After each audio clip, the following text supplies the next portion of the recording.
When the day finally arrives and you close the door to your office for the last time, turn in your work badge, and step out into retirement, it can feel like a long-awaited dream come true. No more early alarms, no more rush hour traffic, no more deadlines hanging over your head.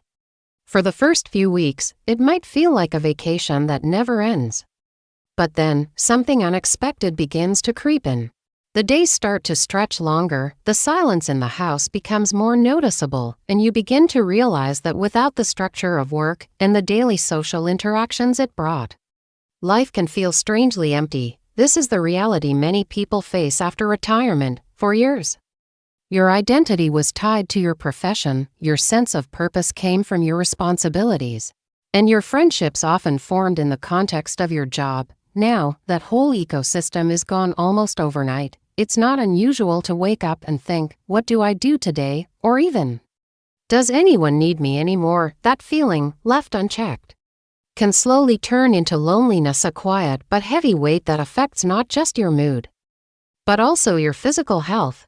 Research shows that chronic loneliness can increase the risk of heart disease, cognitive decline, depression, and even shorten your lifespan. It's as harmful as smoking 15 cigarettes a day. Yet, here's the truth that often gets overlooked. Loneliness after retirement is not inevitable.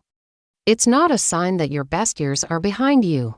In fact, this stage of life can be one of the richest, most connected, and most fulfilling chapters you've ever lived if you learn how to actively build connection, purpose, and joy into your days. Let's start by understanding why loneliness hits so many retirees. One reason is the loss of routine. For decades, your life was organized around work. You had a reason to get up, get dressed, and interact with people. Without that built-in structure, it's easy to drift. Days blur together, and without realizing it, you stop reaching out to others. Another reason is the loss of social identity. Whether you were a teacher, a nurse, an engineer, or a manager, your role gave you a sense of value and belonging. Without that title, you may feel less visible or less relevant, even to yourself.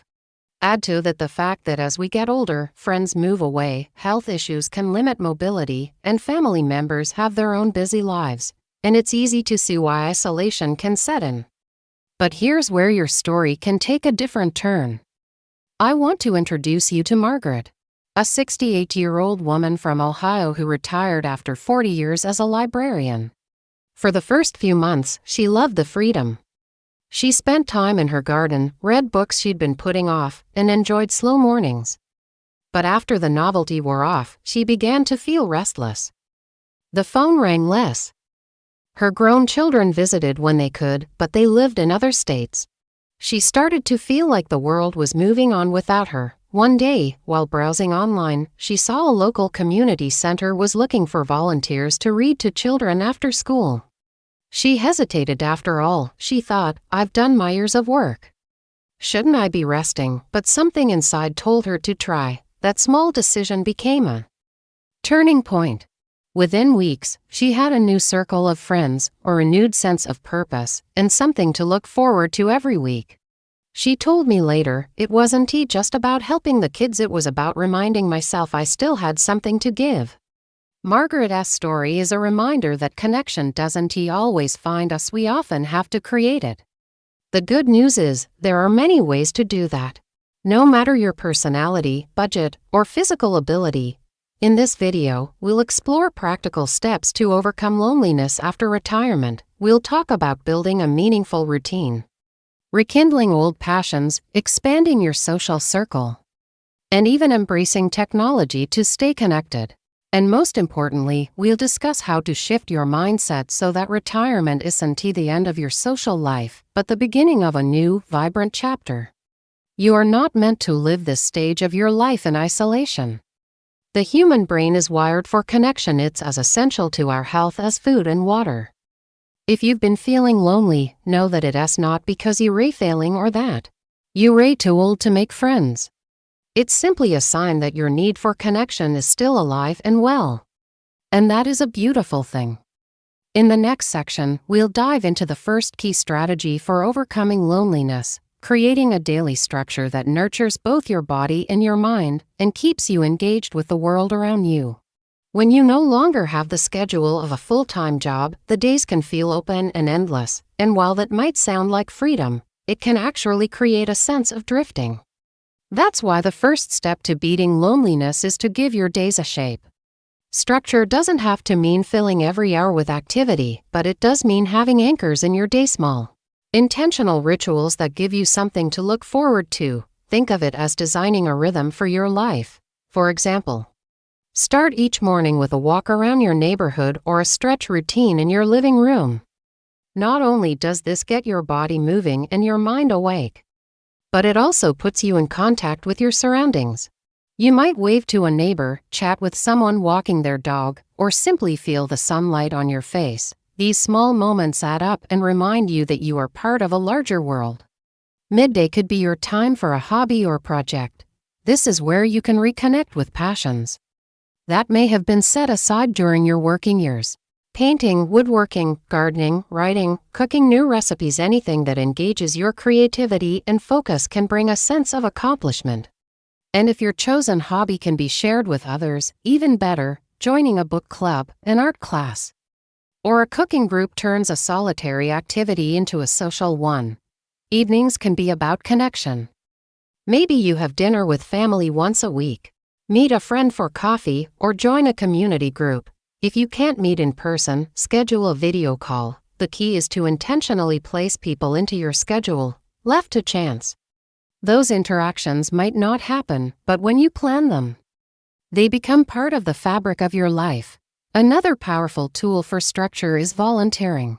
Many retirees underestimate how valuable their skills and life experience are. Whether you are in finance, education, healthcare, or construction, there are organizations that would love your help. Volunteering not only benefits others but also restores that feeling of being needed, respected, and connected. Consider Bill, a 72-year-old retired mechanic.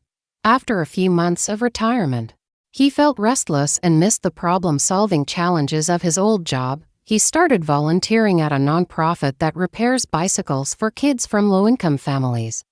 Not only did he meet other volunteers with shared interests, but he also built friendships with the kids and their families. Bill told me, "Every time I see a kid ride away on a bike we fixed, it feels like I've just added something good to the world, and it feels like they've added something good to my life, too." Now, let's talk about rekindling old friendships. One of the blessings of living longer is that you have decades of connections, people from school, work, neighborhood, or past hobbies. Life might have pulled you apart, but that doesn't mean you can't reach out again.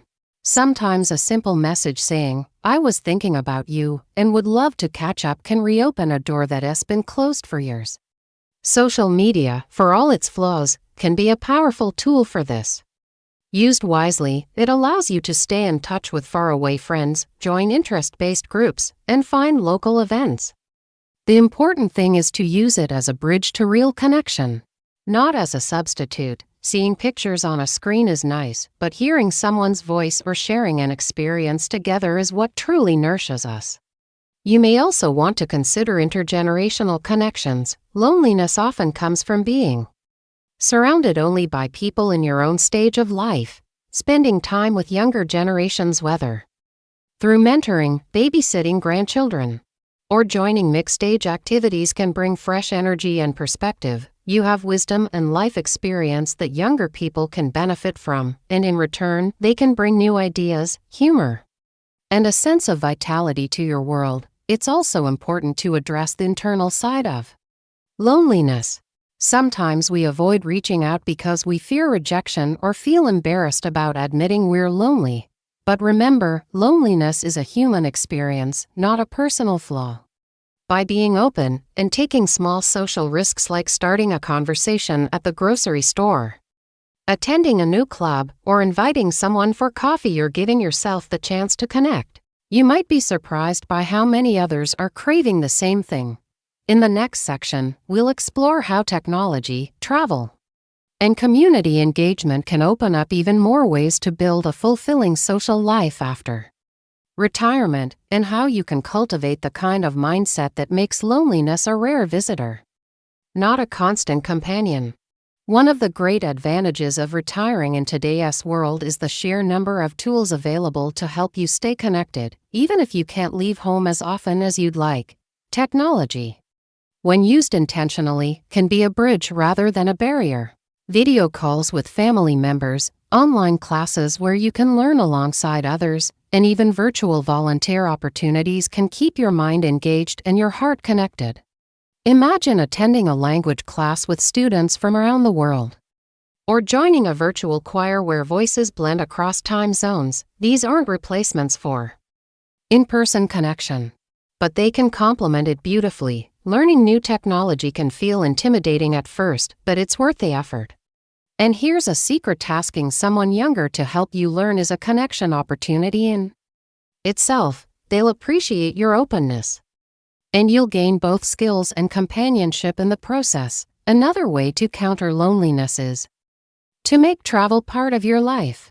Even if it's just small, local adventures, you don't have to board a plane or cross oceans to feel refreshed. A day trip to a nearby town, a nature hike, a museum visit, or attending a local festival can stimulate your senses and give you stories to share. Many retirees find that traveling with small groups, whether friends, family, or organized travel clubs, provides not only companionship during the trip but also bonds that last long after you return home. Community engagement is also a powerful antidote to isolation.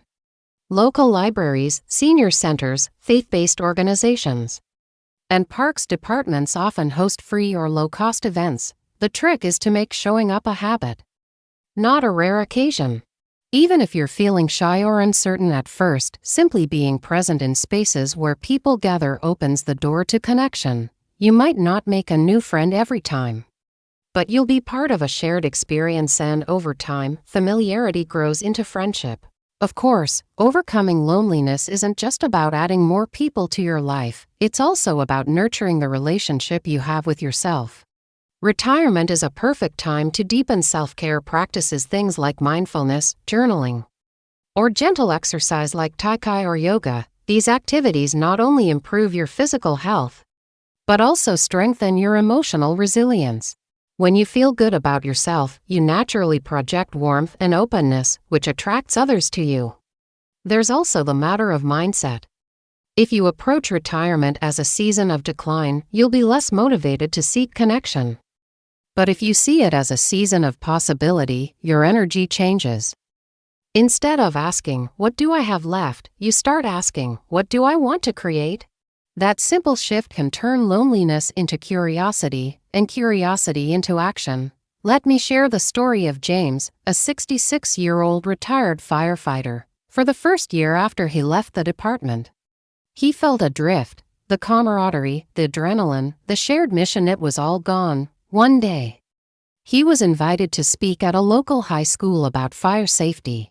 He agreed, thinking it would be a one-time thing, but the students' enthusiasm lit something in him. Soon he was visiting different schools, telling stories not just about safety, but about resilience and teamwork. James found himself surrounded by people again, sharing laughter, answering questions, and mentoring young minds. He told me, "I thought my best years were over, but now I realize they just look different." His loneliness faded, replaced by a deep sense of contribution. That's the real secret. Connection grows where purpose lives. When you give your time, your skills, your attention to others, you receive connection in return. And while building new relationships after retirement may take effort, the rewards are profound: better health, greater happiness, and a richer sense of belonging. If you're listening to this and recognizing yourself in the stories, I want you to know you are not alone in your loneliness. Many have walked this path before you and found ways to fill it with connection and joy. The first step is to decide that you are worthy of that joy, that your life after retirement can be as vibrant and meaningful as any other stage. Start small. Call an old friend today. Sign up for that class you've been curious about. Volunteer for one afternoon. Walk into a community event and simply say hello to one person.